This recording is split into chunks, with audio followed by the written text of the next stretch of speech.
I wish more doctors kicked the system to the curb. They need to get out. It is such a toxic system. It's not good for them. It's not good for the patients. It's not good for anyone. If you can crank through, or as people in the hospital say, churn and burn, imagine having your doctor say that about you. Let's churn and burn through some more people. If you can churn and burn through 30 people a day, and you can code and bill and all this stuff, you can make huge money. I mean, some of the Medicare Medicaid fraud scandals, tens of millions of dollars. And the crazy thing is when you actually disintermediate all of the hospital administrators, the billers and coders, all these people who add no value to the patient experience, you can drop prices and make more money as a clinician. Welcome back to Beyond the Briefcase, where we unpack the stories, principles, and practices that live beneath the surface of success and explore what it really takes to build a life on purpose, health, and legacy.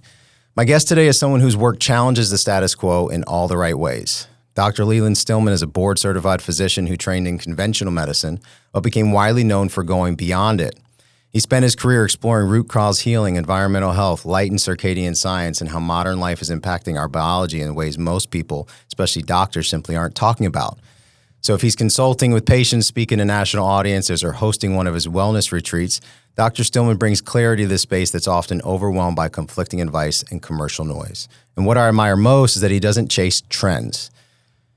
Today, we're going to talk about what it means in a world that's over-medicated, overstimulated, undernourished in ways that matter most. From light and lifestyle to leadership and longevity, get ready for a conversation that might just shift the way you see your daily routine and your future. Dr. Stillman, welcome to the show. Thank you for having me. It's a pleasure to be here. Well, you've been in Naples now for 2 years. You started your practice about 5 years ago. That's right. Tell us, as a functional medicine doctor, not everybody knows what that means. So what is functional medicine, and how does it differ from the way most people think about healthcare? What a great question. And the funny thing about that question is that, when I was getting interested in health as a teenager, the whole idea of functional medicine really didn't exist. It was integrative or complementary, and there were all these other buzzwords: holistic, natural, integrative. I mentioned that one already. Environmental. So there's all these different words, and they mean slightly different things. And what's funny about it is as I've gone through my conventional training and then keep training in integrative and functional medicine, is I care a lot less about what we call it, because to me it just seems like good medicine. And that's what matters to me most, is really taking great care of great people. That's what we try to do at the practice. But that being said, I really think that what's been branded as functional medicine is very much, I actually think, traditional medicine, which is you take time with your patients, you listen to them, you don't think in terms of what's the diagnosis, what's the medication, what's the diagnosis, what's the surgical option. Sadly, the way that the economics of medicine are set up, that has been what the hospital administrators and practice administrators have pushed doctors to do, because that's what gets reimbursed. So if you can crank through, or as people in the hospital say, churn and burn, imagine having your doctor say that about you. Some of you, your doctors, are saying that about you. Let's churn and burn through some more people. If you can churn and burn through 30 people a day, and you can code and bill and all this stuff, you can make huge money, right? And if you get into some of the Medicare Medicaid fraud scandals, tens of millions of dollars, maybe more. Right. Wild numbers. Wild numbers. So you wanted to be different. Yeah. And there's quite a few doctors that have been popping up in the functional medicine scene. I think the early adopters were stigmatized by their peers. And did you struggle with that when you started out of the gates? Wow. Well, what's so funny about how I got started is I went through medical training knowing that I wanted to do something different, but I wasn't sure what it was going to look like. For a long time, I actually thought I was going to be an academic. I thought I was going to stay in a medical school, university, healthcare system, and do studies. And I almost completed a fellowship in allergy and immunology. I ended up burning out. I just couldn't handle the everything was just so dysfunctional, And now as an entrepreneur who's very innovative in not only the methods we use, the therapies we use, but also the way we deliver care. For example, in the conventional world, you give the same spiel to 30 people, 30 times in a day. Well, it's 2025. You can create an online course with a high quality iPhone that anyone can hear and see, and you can roll that out to millions of people at the click of a button. Why would you not leverage that technology to educate people so you can just swing in and say, hey, you watched the videos on your condition. I hope you understood what all this means. I looked at your chart, looked at your labs. I have some questions for you. Let's make sure we personalize this. Dot the I's, cross the T's, and then let's move on. And my patients will frequently come to me and say, because I'll ask them a question about their diet, their lifestyle, and they'll say, yeah, I listened to your video about this in the course, and they'll say something about what they changed because of the course. Yeah. And so there's so many little things like that when you really start to think innovatively about healthcare. I mean, the conventional system is just so dysfunctional. And so functional medicine is really, it took off and it became the dominant branding word for what I do. To me, what it means is we are focused on your function. So it's a very common experience for patients to go to the doctor and say, I'm tired, I don't have any energy, I feel weak, maybe I'm a little this, a little that. And maybe there's a pharmaceutical that gets recommended to them, but at the end of the day, usually the answer is your labs are normal, there's nothing wrong with you. And people feel very unfulfilled, invalidated, even gaslit by that. What we try to do is say, okay, here's how you're functioning, and here's what you're doing in your diet and your lifestyle to create this dysfunction. What can we do in order to help you function better? Maybe that's a prescription sometimes. Maybe that's a nutrient. Maybe that's a over-the-counter hormone like DHEA. Maybe that's a biohack. Maybe that's a dietary change. My wife and I had a really interesting experience recently. We moved from one house to another. Our rental, our lease was up, and the lease we were at didn't get any morning light. I mean, one thing I've noticed architecturally here in Florida is people move here for the weather, and then the architects make the houses really dark because they're trying to save money on cooling, which I just find deeply ironic. Yeah. Yeah. So, not all the houses, obviously, but some of them. So we moved from this very dark house to a house with a lot more light in the morning. And I'm not talking about like waking you up. The bedroom is actually still pretty dark, which I like. But I noticed that where we spend our time during the day at home, there's much more light coming in through the windows. And she noticed that her wake time shifted 2 or 3 hours. And our little boy is 7 months old. His time to go to sleep shifted 2 hours earlier. So people don't know this is happening. And someone will come to their doctor and say, I'm tired, I can't get out of bed, I'm groggy, I'm depressed, I can't get to sleep at night, what's wrong with me? They may not even realize it's that their office doesn't have any windows. It's that they're working on the wrong side of their office building. It's that the window, they put the blinds down so they don't get screen glare. And so I just look at this as good medicine because to me it's much better to say, well, look, just open the blinds or take a 10-minute walk in the morning to get a little bit of sun in your eye than to say, take this pill for the rest of your life. But of course, the pharmaceutical complex, the medical pharmaceutical or the pharmaceutical industrial complex, the medical industrial complex, whatever you want to call it, their whole model is built on let's get everyone on as many drugs as possible and then create this monthly recurring revenue cycle that's now $1.3 trillion a year. And what's really crazy about that is that just small segments of the people are getting so sick today that the small segments of the pharmaceutical market are going to replace the entire pharmaceutical market in the next 10 years, unless something changes. That's an interesting fact. Yeah. Well, you had mentioned about being burned out and physicians being burned out in particular, and I imagine just the population in general. What are the most common root issues that you see in high-functioning, burned-out professionals? Wow. Big topic there. If I had to say, well, first of all, I think there's a fundamental misconception amongst high performers about what their body's capable of. Some of that's been created by our modern lifestyle. So if you step back and you think about what life was like 100 or 200 years ago, if you were a high performer, the general pattern was you would perform at a high level for a short period of time, and then you would have a lot of time where you were doing low-level activity or you were not doing anything at all. And that might sound strange to people, but let's just think through an example. You're we can go way back, like you're a hunter-gatherer tribe.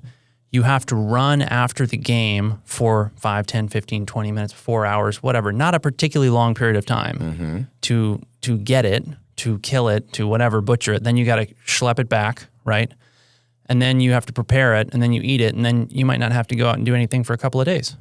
So when you look at hunter-gatherer tribes, it's very interesting. They tend to have this pattern of working about 20 hours a week. Now, that 20 hours a week doesn't translate into progress. And I don't know why, but in the West, we're very interested in progress. We want to make things bigger and better and faster and more efficiently and control our environment in new and interesting ways. And so the 40-hour work week was born, but it's totally artificial. And what high performers don't understand is that, even things they don't consider to be stressful are a stress. So watching reels on your phone at night is a stress.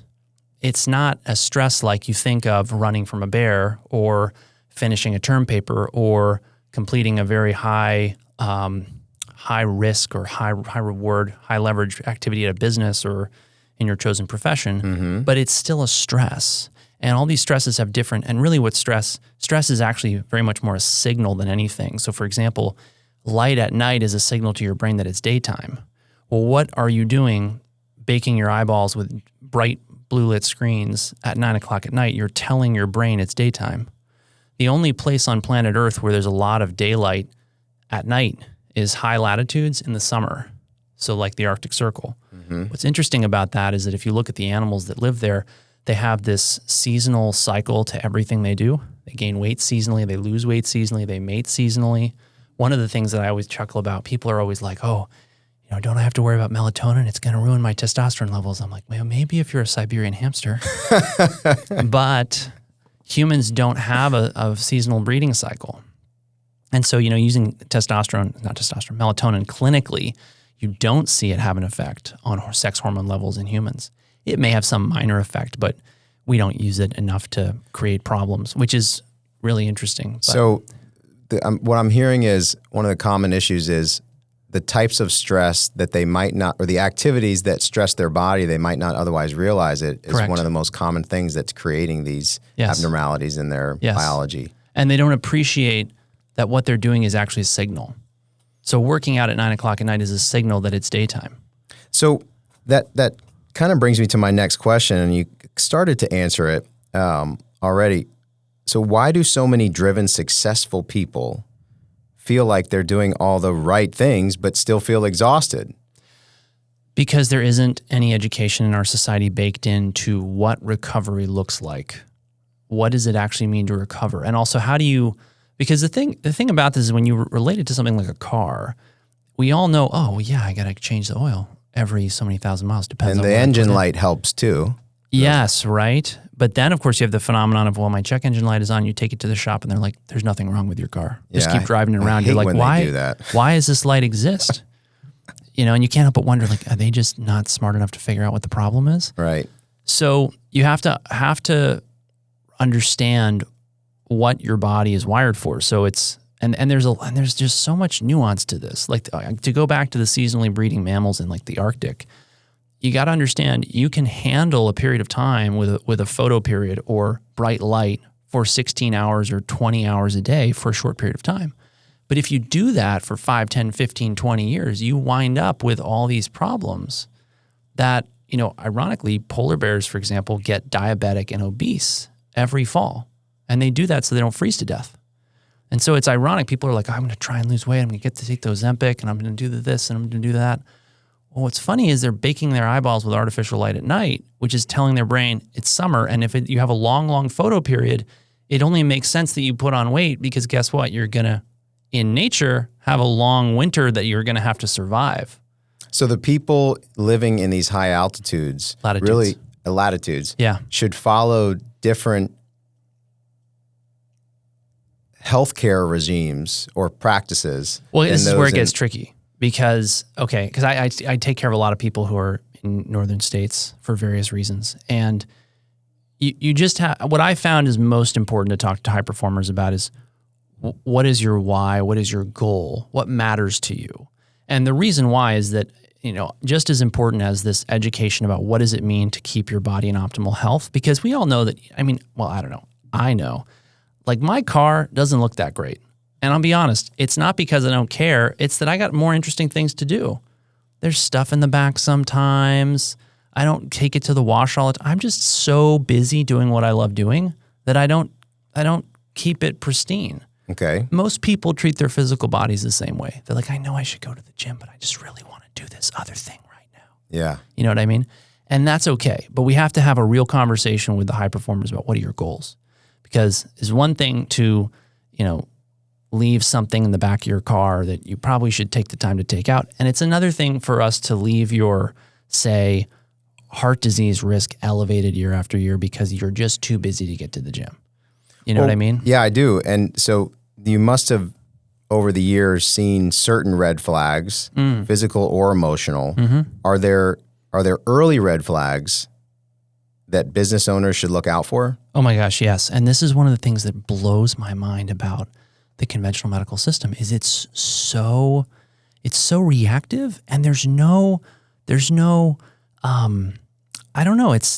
appreciation for the fact that, hey, we have all this prognostic data that we can gather, and it's not hard. I'm not talking about complicated. I'm not talking about a whole body MRI or something very kind of, advanced. Yeah, or like very expensive. Like a $5 test is probably the single best prognostic marker we have is the high sensitivity or cardiac CRP. So the things I look for in my practice are, okay, what are your goals? Let's get really clear on what that is. And I'm talking about life goals. Do you want to, because I'll have business owners particularly come to me and they say, look, I'm just in a busy season. And the busy season is so that I can scale the business to this or that marker or whatever. And then I'm going to exit or I'm going to take some time off or whatever. I say, okay, that's fine.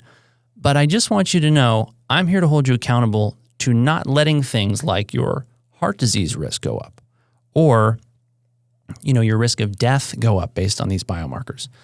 So I'm going to cover some of the top markers I look for. So cardiac high sensitivity CRP, this is very predictive of mortality, specifically of cardiovascular disease risk. Mm-hmm. So if this is up, my conversation with the business owner is, I get that you want to go climb that mountain that you're really hot to climb, but we really need to make sure that you're doing everything necessary on a weekly, daily basis to get this down. And that is very different for different people, what I'm looking for is a trend. Because here's the thing, if you can have a couple of glasses of wine a week and you can only go to the gym once a week and you can, stay up late and you can, whatever, but your cardiac CRP comes down next quarter, I'm okay with that. So are you looking at, you're revisiting these quarterlies? Quarterly. You're looking at the trend quarterly. Yes. And what's enough data where you can start to establish a trend? Is it a year's worth? Well, is it 2 quarters worth? Well, the other thing that's really important is to cross-reference data. So for example, it's one thing if I have and the cardiac CRP has 3 different categories. So there's low, moderate, and high risk. So moderate, the thing about moderate, and I know this from doing my own labs a lot, we do a lot of quality insurance in the practice. And by that, I mean, I test myself. Smart. I mean, I will admit that we'll order testing for like friends, family members, whatever. Sure. Yeah. Well, you don't know the labs, people don't know this. There's just like a 20% variability to your labs day to day. So people go into and get their testosterone checked. And testosterone is even more, actually. Testosterone varies about 200 points either direction every day if you're in an average range. So what that means is that if you go in and your testosterone is 800 today, it could be 400 tomorrow because your average might be 600. Wild. That is wild. I know. And that's, when you look at something only once a quarter, and let's say you were at a low day the day you measured it that time, then it might not necessarily be indicative. So you have to look at this over time and also measure the way you're feeling. Right. And so let's say that I have a lab panel for somebody that looks great, but they're overweight and they have high blood pressure. Forget the lab panel. They have a 5-alarm metabolic fire we need to put out. And maybe it's not 5 alarms, but it's not, they're not metabolically healthy. So I want the people I'm working with, hey, listen, you want to live a long time. Let's make sure your labs are always trending in the right direction. And once they're optimized, that they stay there. And so the other things I'll cross-reference with, so high sensitivity CRP is really important. Serum magnesium is really important. urinary pH, morning urinary pH. And these, by the way, are all markers that have been correlated to, or that have been used. Their abnormalities are associated with a higher risk of death. So morning urinary pH, so the acidity or alkalinity of your urine, ferritin levels and iron studies in general, homocysteine levels. What else?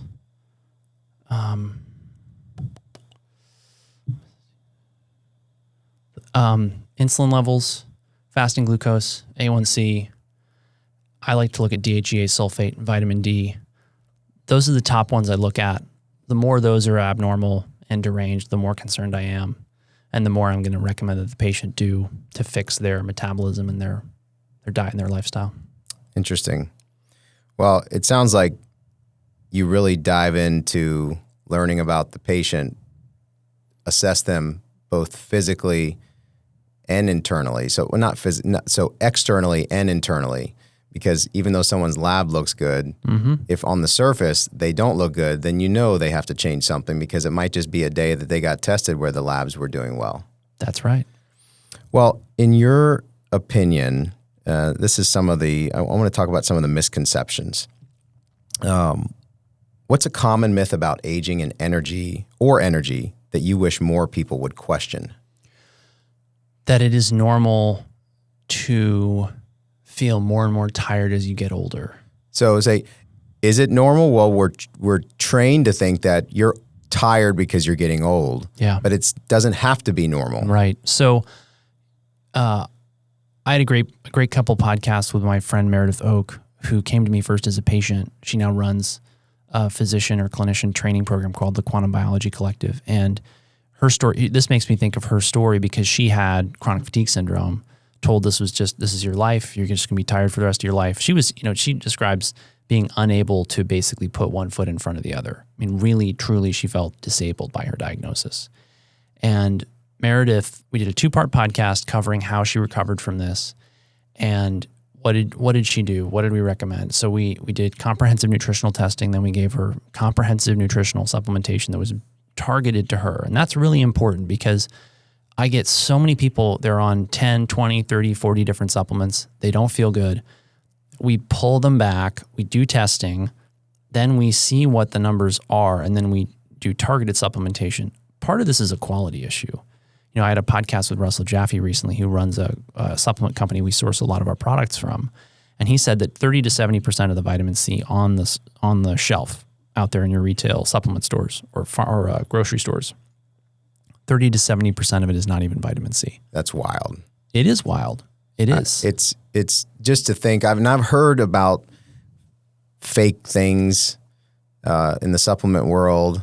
I mean, how do you find one that's not fake? What does a consumer do to shop for a higher quality or foolproof supplement in that case?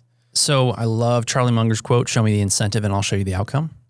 So what I did with my team is I said, look, guys, we're going to have a bonus. The bonus is going to be based on gross revenue. But what I'm toying with now is I actually think I might multiply the bonus by our net promoter score. So and for the people who don't know, that's a business metric of patients or customer satisfaction. And my goal there is basically, guys, if the patients are happy and healthy and they're doing well, then you're going to get a bigger bonus. Because I see this all the time in healthcare. It just turns into this churn and burn model. Yeah. And a lot of that is because the model, and this is why we have a very different model in the practice. We have a membership practice. And I really, really strongly encourage patients to choose a membership model because, and not all of them are done well, but in a membership model, your incentive is to keep your members happy and deliver enough value that they sign up again the next year. But you want to keep them so healthy that they don't need a lot of care.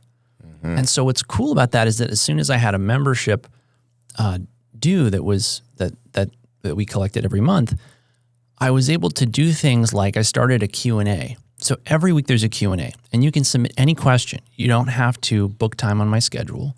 You don't have to send a message to the team. And you don't have to wait very long because I'm going to answer it this week or next. It's basically this week or next week.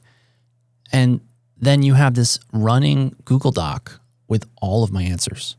So hundreds and hundreds and hundreds of questions have already been asked. Other people's questions are shared with all of your members. Well, it's all general questions. So you can't say, Dr. Stillman, what should I do for my toenail fungus? You can say, hey, Dr. Stillman, what do you think people should do, or what do you recommend for toenail fungus? So you sometimes maybe paraphrasing the questions if they come across as in the personal. I have my AI do that. All right, good. Yeah. That's good stuff. I use AI a lot too. And let me tell you, it's one of the best teammates I've ever had. I know. Yeah. It's a beautiful thing. Yep. If someone listening today wants to start optimizing their health without going broke, what's one thing that they could implement immediately? So it's funny you asked this because I actually created something for this. It's called Dr. Stillman's 14-Day Reset. The most impactful habits for patients that I've found over the years working, and specifically for people in the United States, which is 95% of the people I work with. We've got some Canadians, one person in Israel right now. We've got one person in a couple of people in South Africa. I don't know how that happened. I'll be there next month. Oh, cool. Great. So the 14-day reset is the habits I share with all my patients to just get started, because there's a lot of information overload. And, not only can they get overwhelmed with information, but just sometimes the habits are overwhelming. People are not necessarily used to cooking from scratch whole food. They may have to learn that. That's a learning curve. But if you just do the 14-day reset, really simple, really effective, we'll get people getting great results just with that. So what does that reset process look like? So 14 days is not a long time. So what are they doing primarily? So it starts with my favorite product, the X39 light therapy patch. You put that on in the morning. And then the second thing is the second thing is you're supposed to send 3 encouraging, positive, or uplifting messages to different people. I really think that social connection piece is becoming very much lost in our society, and we need to bring it back. So that's why I recommended that. Okay. Yeah. And then, and it's actually crazy to look at the statistics on this. Some of the stuff I've read, it's people get something like less than 5 minutes of positive feedback a year. Can you believe that? That's shocking. But it's true when you really stop to think about it. Yeah, that's a good point. I think positive feedback in the business and the home life, and we all thrive on praise. But in our society, especially this negative news media that seems to emanate everywhere, it's hard to focus on the positive in other people and yourself at home and at work without being overwhelmed. And eventually the practice falls off unless you make it a habit. So they're doing this regimentally 14 days. What else? Okay, then take 3 10-minute walks each day. I got this one from my good friend Jim Laird. He's a strength and conditioning coach we actually work with a lot. We actually send a lot of patients to him. Where is he located at? Jim actually lives in Nicaragua right now. Okay. He's living the expat life. So is he doing remote training with these? Yeah. That's pretty cool. It is cool. So 3 10-minute walks, that gets your circadian rhythms going. I like that to be morning, noon, and afternoon or evening. Then it's drink 64 ounces of spring water a day. And I could unpack each of these, but it would take a long time. So spring water. And part of this was, I need to make it simple so people can't mess it up. Yeah. You don't want to stack too many things in that 14 days. So I just said 64 ounces of spring water. We'll go with that. And then each meal is a protein, a root vegetable, and some kind of green leafy vegetable or similar, like squash, zucchini, something like that. And that just, when you break down the macros and you break down the nutrients, it's just really nutrient dense. And it's what the vast majority of my patients thrive on. And then we add to that, a couple handfuls of nuts and seeds here and there, which have some really important trace elements and micronutrients that people badly need. Let's see. Then it's get the lights out at night, get in bed by something like 9:30 or 10. And I think that's it. So I'm hearing diet, sunlight, community, gratitude, practicing that every day, and making sure you get a good sleep routine down. That's right. And what have you noticed some of the people that started to do that? Are they seeing results on the 14th day? Yeah. Are they seeing them sooner? Yeah. Or are they? Yeah. Yeah, and it's tough to know what's moving the needle, but we don't really worry about that. What I mean by that is and this is one of the big critiques of functional integrative medicine, of conventional medicine, right? In the conventional medical approach, the idea is change one variable at a time, which is, in their idea, that's like the sort of ideal scientific method. This way we can see what each variable does. But the truth is there's synergy between elements. And so you could test 7 different elements or changes, get 0 results. But when you combine them all, you get synergy and you get amazing results. So I'll just tell you, because I don't have data on the 14-day reset alone. What I have data on is actually the practice. And this is another thing that I think makes our practice very different. We actually do track our data.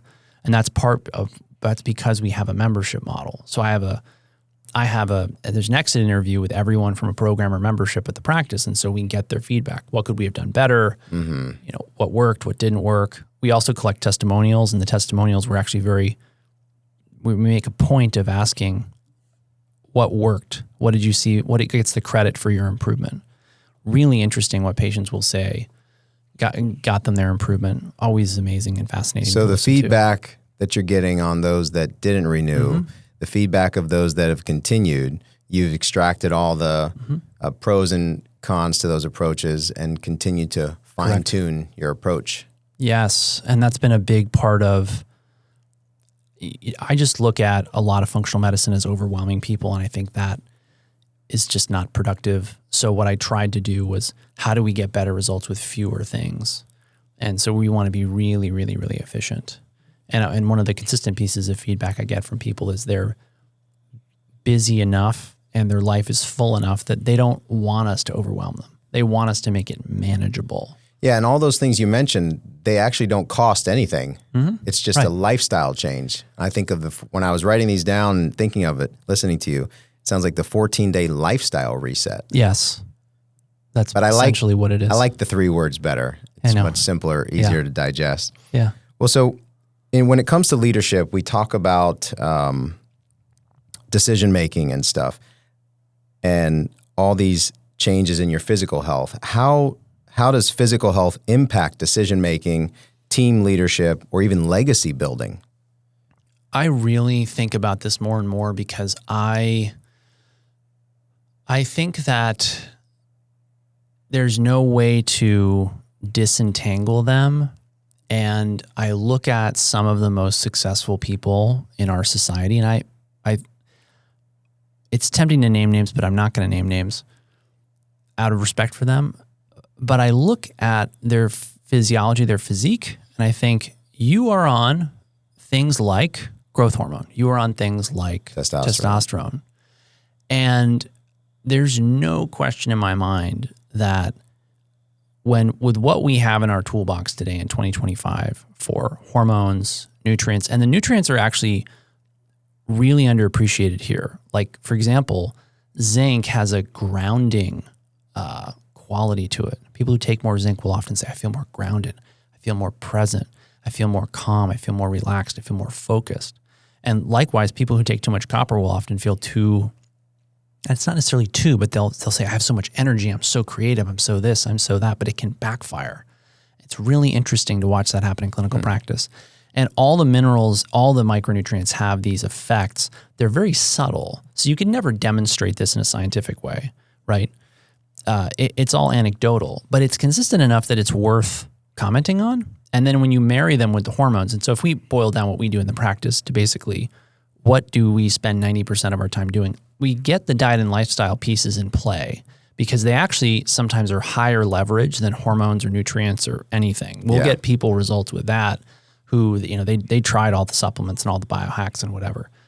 But once we get that in place, then what we're looking at is, how do we tailor your nutritional supplements to better meet your needs and cover any deficiencies or imbalances? And then what do we need to do in order to optimize things like your hormones and your neurotransmitters so that you're really your best self? Because I just, and part of this is just my own experience because of course I try all this over-the-counter supplements, nutrients. I'm actually, right now I'm taking DHEA. And I started it about a month ago because my DHEA levels were just always half of what I wanted them to be. Mm-hmm.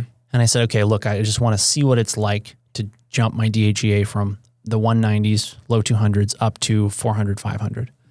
So I started taking a couple of different forms of DHEA. Well, one form of DHEA from Quicksilver Scientific, which, and I just did my first lab draw for that last week. Numbers came back. It hasn't really come up. So I just increased the dose from 10 milligrams to 25, and I'll remeasure. I'll remeasure soon. And then I'm going to check and see. The lab panel's pending on how that affected my other hormone markers, but I'm actively, and honestly, my experience with DHEA has been profound enough that I think, wow, this is every bit as good as some of my colleagues have been saying it is. How about the zinc? Have you tried that? Well, I've used very high doses of zinc personally, yes. Can you get these from the foods you eat as well?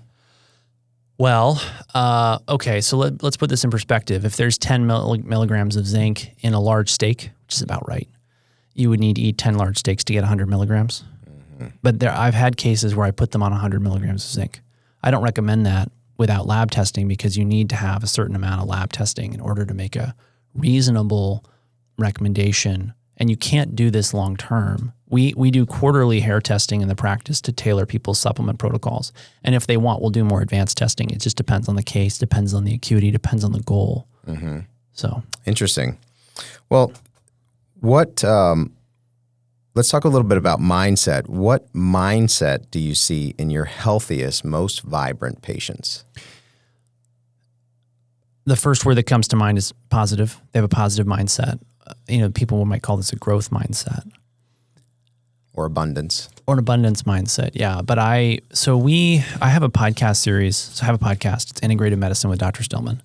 And I started it because I wanted to do two things. Number one, I wanted to interview clinicians who were senior to me, and essentially, because what I noticed was these amazing docs who'd had 50, 60, 70 years of experience, they would never write anything down.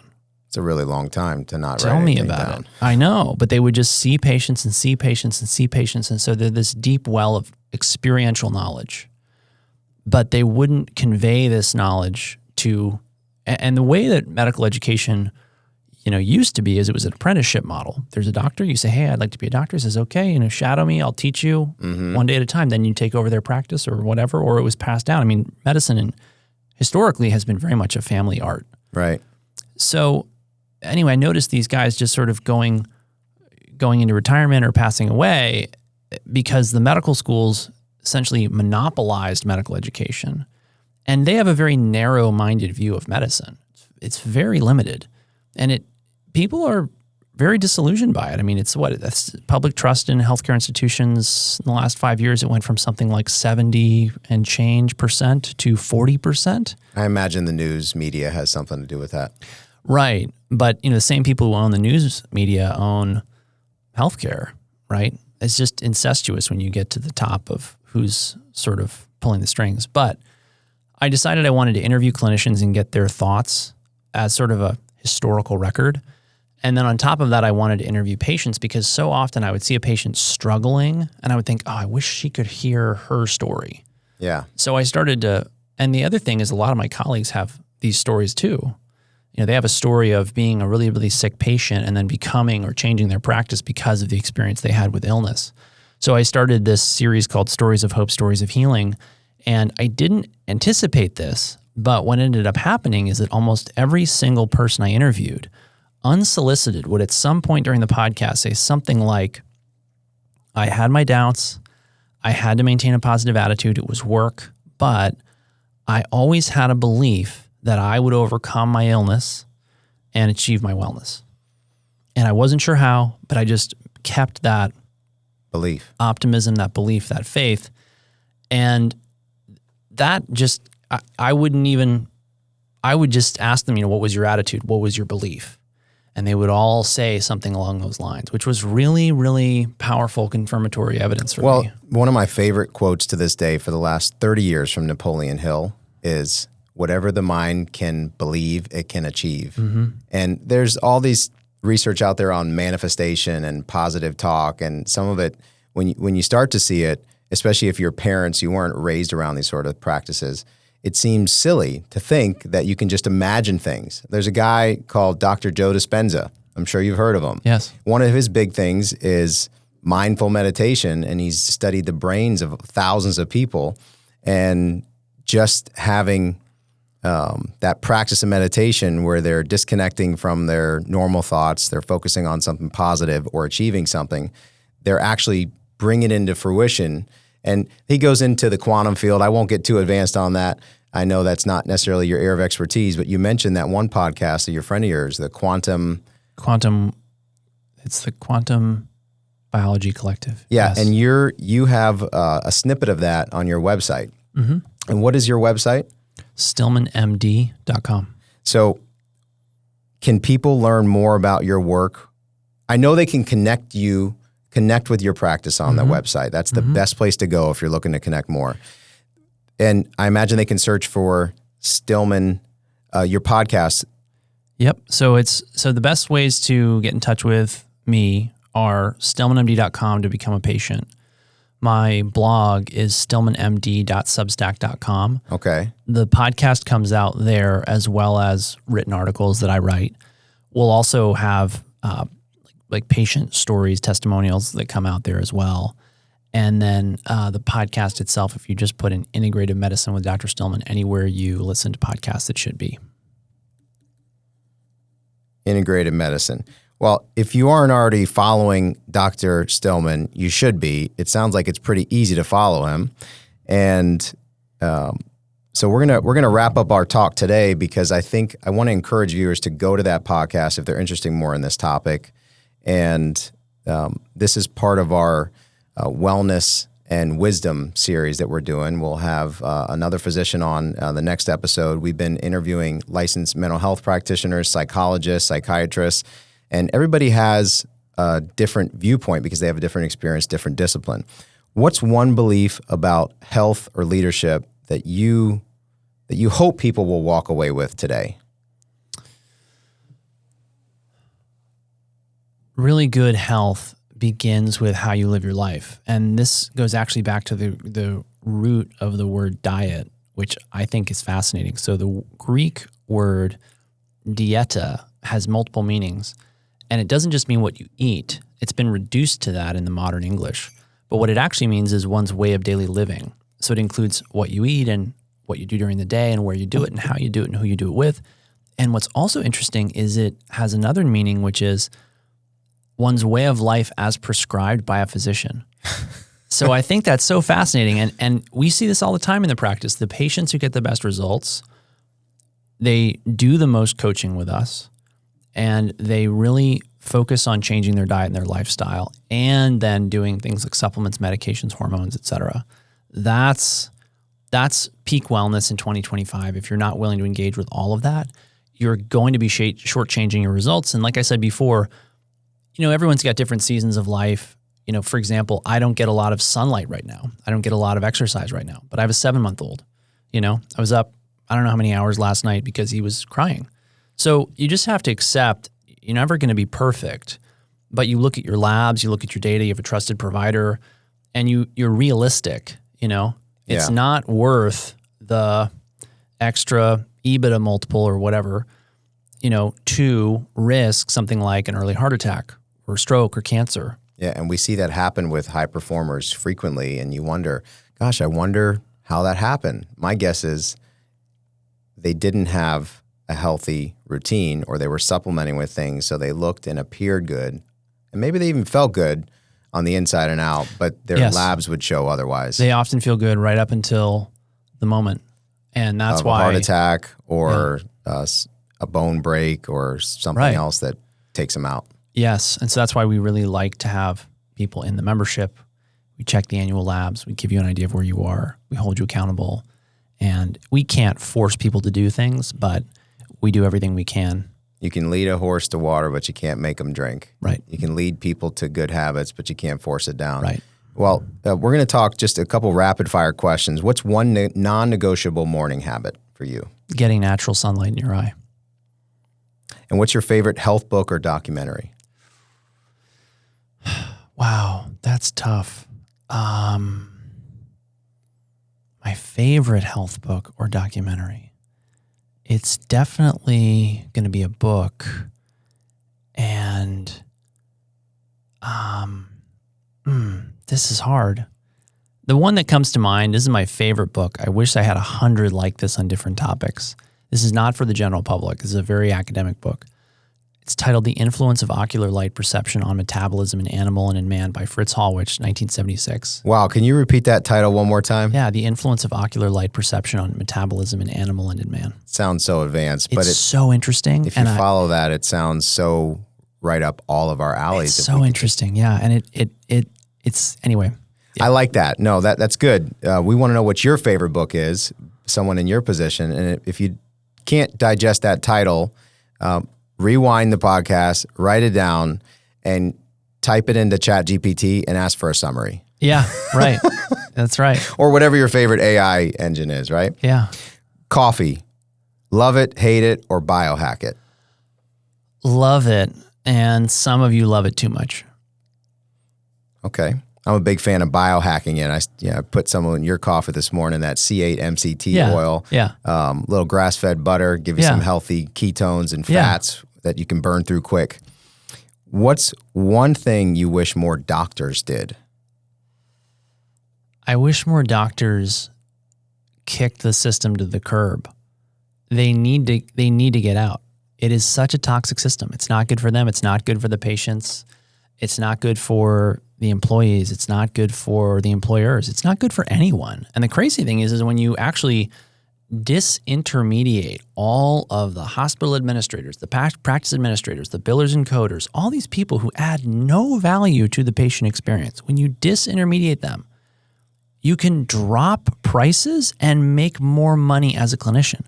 So and have less frequent visits from healthier patients. Yeah. So I'll give you an example. There's a very common practice model, and ours is similar to this, but it's not quite this because what we do is a little bit more advanced than what most of these practices offer, but it's called direct primary care.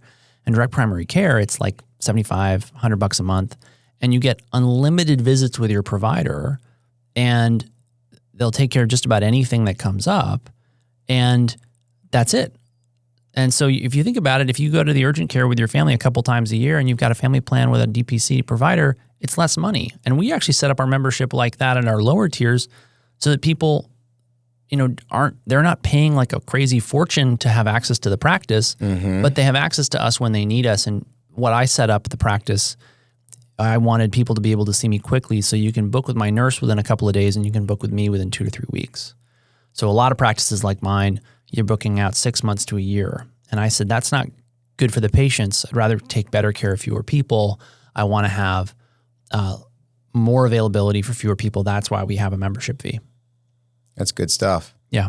So are most of your patients on traditional insurance, health insurance as well? I don't actually know because we don't take it.